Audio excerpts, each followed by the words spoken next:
As a longtime pigeon fancier and breeder with decades of experience, I'll share a comprehensive report on early season racing pigeon breeding, covering the crucial period from pairing through weaning. Early season racing pigeon breeding, from pairing to independence. A comprehensive guide for successful breeding. Introduction. Early season breeding of racing pigeons requires careful planning, precise timing, and meticulous attention to detail. The foundation for successful racing results is laid months before the actual racing season begins, during the critical breeding period. This report details the essential aspects of breeding racing pigeons early in the year, based on 2 decades of hands-on experience and proven methods. Timing and preparation. The decision to breed early in the year, typically starting in January or February, must be carefully considered. While early breeding allows for young birds to mature sufficiently for late-season races, it presents unique challenges due to weather conditions and natural breeding cycles. Before pairing, several preparatory steps are crucial. Environmental control. The breeding loft must maintain a temperature between 45 to 55 degrees Fahrenheit, 7 to 12 degrees Celsius. I've found that supplemental heating may be necessary in colder regions, but avoid overheating as this can lead to respiratory issues. Proper ventilation remains essential even in cold weather, as stagnant air promotes disease. Install draft-free ventilation systems that allow fresh air circulation while maintaining temperature stability. Pre-breeding health assessment. Each breeding pair undergoes thorough health screening approximately 6 weeks before pairing. This includes physical examination for weight, muscle condition, and overall vitality. Preventive treatments for internal parasites. Verification of vaccination status. Assessment of previous breeding performance. Dietary preparation. 4 weeks before pairing, I transition breeding stock to a higher protein diet, 16 to 18% protein content. This preparation phase is crucial for ensuring birds are in peak breeding condition. The diet includes high-quality breeding mixture with increased corn content, supplementary proteins through legumes, essential mineral grit with increased calcium, fresh greens twice weekly. Pairing process. The actual pairing process requires careful consideration and methodology. Selection criteria. Successful pairing involves matching birds based on genetic compatibility and pedigree analysis. Physical characteristics complementing each other. Previous breeding performance. Age compatibility. I prefer not to pair 2 yearlings together. Racing performance records. The pairing method. I implement a gradual pairing system. 1. Males are placed in their designated breeding compartments first. 2. After 24 hours, females are introduced in adjacent compartments. 3. Visual contact is maintained for 2 to 3 days. 4. Following signs of mutual interest, physical introduction occurs in late afternoon. This methodical approach reduces aggression and increases successful pairing rates.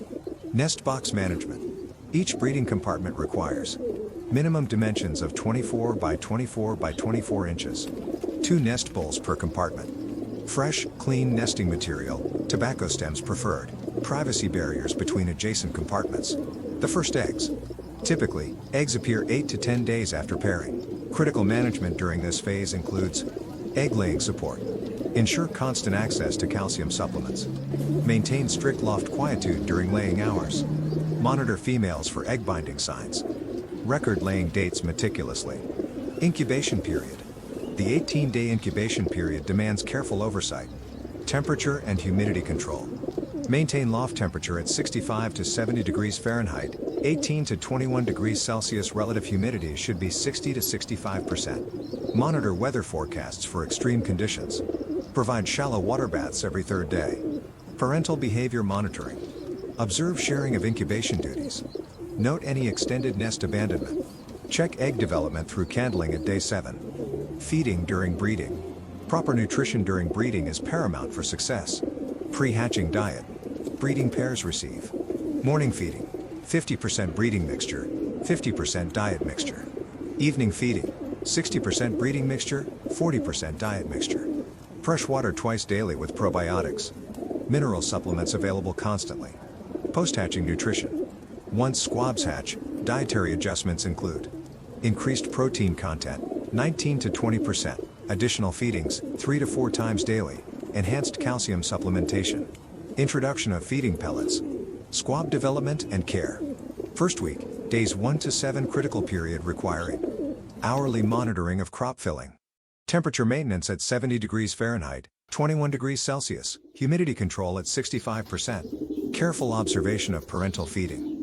Second week, days 8 to 14 development markers include pin feather emergence, increased feed consumption, eye-opening, weight gain monitoring. Third week, days 15 to 21 focus areas, feather development, initial weight recordings, crop capacity increase, band application, day 18 to 20.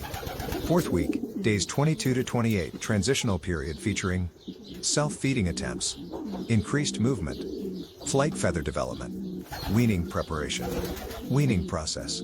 The weaning phase, typically beginning around day 28, requires careful management, gradual independence, separate feeding area introduction, monitored self-feeding sessions, continued parental access, social integration with other youngsters, nutritional transition, introduction to young bird mixture, gradual reduction of breeding mixture, maintenance of high protein levels, supplementary feeding support, health monitoring. During the entire breeding cycle, health monitoring is essential. Regular health checks, daily visual inspections, weekly weight recordings, droppings examination, behavior assessment, disease prevention, maintain strict hygiene protocols, regular disinfection schedules, quarantine procedures for any health issues, preventive medication programs as needed, environmental management. Throughout the breeding cycle, environmental control remains crucial. Loft conditions, daily cleaning routines, ventilation adjustment, temperature monitoring, humidity control, space management, adequate space prepare, proper nest box spacing, exercise area provision, stress reduction measures, post-weaning management. As young birds leave the nest, attention shifts to independence training, flight strength development, social integration, feeding routine establishment, exercise program implementation, parent recovery, rest period implementation, nutritional recovery support, health assessment, preparation for subsequent rounds. Conclusion.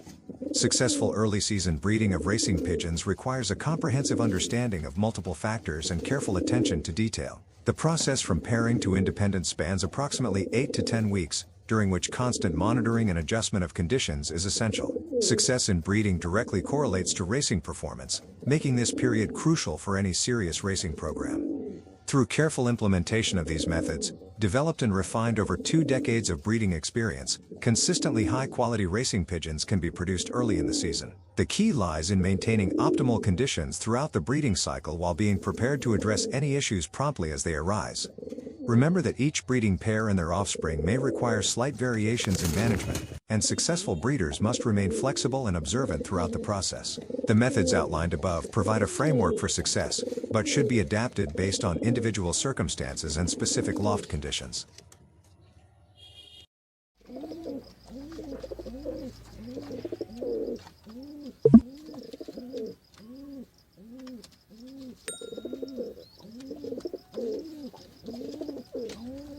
The phenomenon of pairing pigeons during a full moon has often been mentioned with a smile in the pigeon sport community, appearing almost like a fairy tale to those unaware of its intricacies.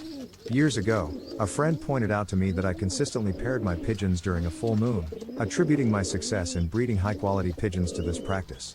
At that time, I had never heard of the full moon theory, but I listened to the seasoned enthusiasts who discussed it. They explained that coupling pigeons precisely during a full moon would result in superior offspring compared to other times. Through my investigation of this theory, I have discovered the following details. When we pair our pigeons during a full moon and take into account the time it takes for the eggs to be laid and hatch, we arrive at the exact moment when the young hatch from their eggs. Interestingly, this aligns with the subsequent full moon and the timing for coupling during that phase. The philosophy behind the full moon mating theory suggests that the young pigeons in the nest benefit most from the intensified rays of the sun reflected by the full moon. This continues for approximately 13 days until the next new moon. One might dismiss this as a myth, but I have examined my breeding records and compared the outcomes of pairings during full moon periods with those during other times. Consequently, I have developed a preference for coupling during full moons. Thus, there is a kernel of truth in this theory. But what role does the full moon actually play? During the period surrounding a full moon, there is often stable weather with ample sunshine. It is widely known that young animals require sunlight for proper development, and it certainly doesn't hurt if the loft is bathed in abundant sunlight during the first 14 days of a young pigeon's life. Moreover, in the pigeon sport, it is recognized that pigeons rely on sunlight for orientation. Could it be that these factors work together harmoniously? It is established that there is indeed a certain relationship between the orientation ability of homing pigeons and sunlight. Homing pigeons, migratory birds, certain salmon, and butterfly species share the common trait of possessing orientation skills. Whether or not they possess this ability largely depends on whether Mother Nature has bestowed it upon them. Similar to how a pigeon's body grows each day until it is ready to be weaned, the organ responsible for orientation skills also develops during the same period. This holds true for racing pigeons, migratory birds, and certain butterfly species like the monarch butterfly. However, there is one exception: pigeon fanciers are the only ones who interfere in the development of the orientation ability. In fact, they determine what a young pigeon receives from Mother Nature to foster its orientation skills, or whether it receives anything at all. In the open air, the timing of pairing chosen by pigeon fanciers is usually different, as it is dictated by Mother Nature and the parent birds. One can observe this when various bird species simultaneously hatch in nests. Is this mere chance? Nonetheless, there are certain caveats. We must acknowledge that numerous factors, or properties, collaborate to ensure the successful return of a racing pigeon from a race, with orientation being one of them. Even in the wild, the development of orientation abilities does not always proceed as desired. In exceptional cases, migratory birds may still be present in nature during the middle of winter when they should have already embarked on their annual migration. There may also be migratory birds in our vicinity that we would not typically expect to encounter, often being birds less than a year old. The reason behind this lies in a specific developmental phase during which Mother Nature did not provide them with sufficient resources to develop their orientation skills successfully. In the past few decades, pigeon fanciers have also contributed to such deviations due to trends in widowhood, darkening techniques, tight and inflexible flight schedules, and the desire of every fancier to become a champion someday. A quick look at the statistics reveals that 30 years ago, half as many pigeon fanciers bred twice as many youngsters compared to the current scenario. Why do we engage in such practices? Primarily to have as many pigeons left after the young bird season as possible. Yet the quantity and quality of these pigeons often prove disappointing when compared to the overall number produced. Homing pigeons, migratory birds, certain salmon, and butterfly species utilize a specific type of energy source for orientation during their homeward journey or annual migration to the south, or vice versa. Without the ability to generate or access this energy, these species, including homing pigeons, cannot orient themselves. The sun undoubtedly plays a vital role in this process. Every pigeon fancier knows from personal experience that the most beautiful and often the best offspring are bred during the months of April, May, and June. Furthermore, it is rare to lose any of these pigeons during races towards the end of the season. The difference between winter breeding and summer breeding is evident in the number of sunlight hours and the strength of the sun. Each year, the sun gains strength starting from the end of March, which we recognize as the onset of spring.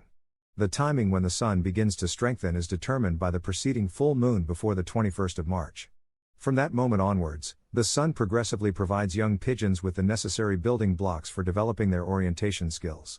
On the contrary, young pigeons born before that date receive a proportionally lesser amount of these building blocks. It might be wise to adjust future coupling dates accordingly.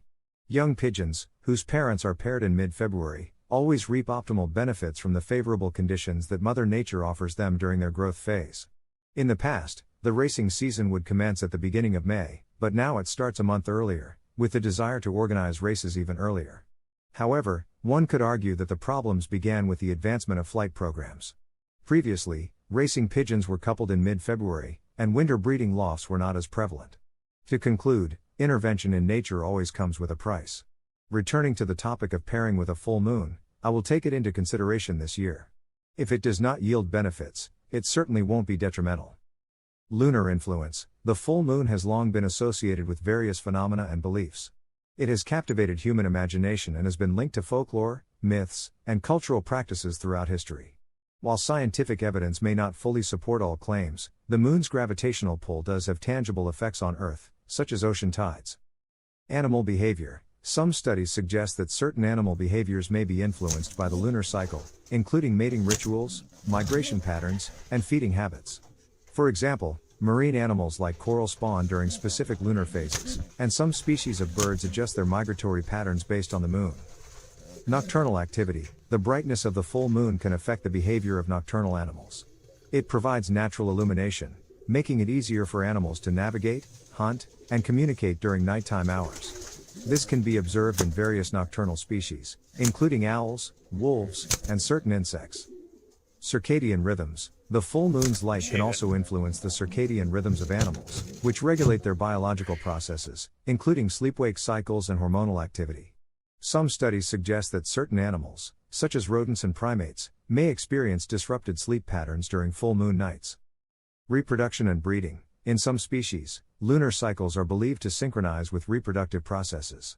For instance, certain marine organisms time their spawning activities with the lunar phases to optimize fertilization success. However, the extent to which the full moon directly affects reproduction in different animal species is still an area of scientific inquiry. It is important to note that while these observations and associations exist, the full moon's influence on specific animal behaviors and reproduction can vary widely across different species. Furthermore, scientific research in this field is ongoing, and our understanding of the full moon's effects continues to evolve. Overall, the full moon holds a place of intrigue and fascination in many aspects of life, including the natural world and cultural beliefs. Whether its influence on pigeon breeding and racing is scientifically proven or simply based on anecdotal evidence within the pigeon sport community remains a topic for further exploration and individual interpretation. Get my main racing system, just email me direct. I'm an experienced ex-pigeon racer from England, and I can offer valuable insights and guidance on all aspects of pigeon racing, from breeding to racing. During my racing days, I managed a small team of no more than 70 pigeons, including stock, young birds, and old birds. It was not uncommon for me to send as few as 6 birds to a race and still secure the top 3 positions out of up to 2,500 pigeons in my club and federation. My race distances typically ranged up to 300 miles, and I consistently achieved top 5 placements in my club. My expertise extends to the art of selecting excellent breeders, including evaluating pigeons based on their eye-sign characteristics. I firmly believe that true champions can only be bred from top-quality stock, and I can guide you in identifying and acquiring such pigeons. I understand that many pigeons for sale are advertised based on their lineage or pedigree, but I emphasize the importance of assessing the bird itself rather than relying solely on paperwork. As part of my offer, I invite you to share photos of your pigeons, including their eye sign and wing characteristics. I'll provide you with free advice on racing and breeding based on my extensive experience and knowledge. Additionally, I will share auction links to high-quality breeding birds that have the potential to produce winners in your loft. Here's what you can expect to receive from me. A comprehensive Word document containing valuable insights and strategies for successful pigeon racing, including specific racing methods for both old and young birds, as well as general advice. Private YouTube videos sent to your email, covering various aspects of pigeon racing, from breeding to race preparation. Detailed recommendations on supplements and additives to add to your pigeon's drinking water, with scientific evidence supporting their effectiveness. Similar products are used by professional athletes and racehorses to enhance performance. Assurance that your pigeons will race home faster, provided that you have quality birds to begin with.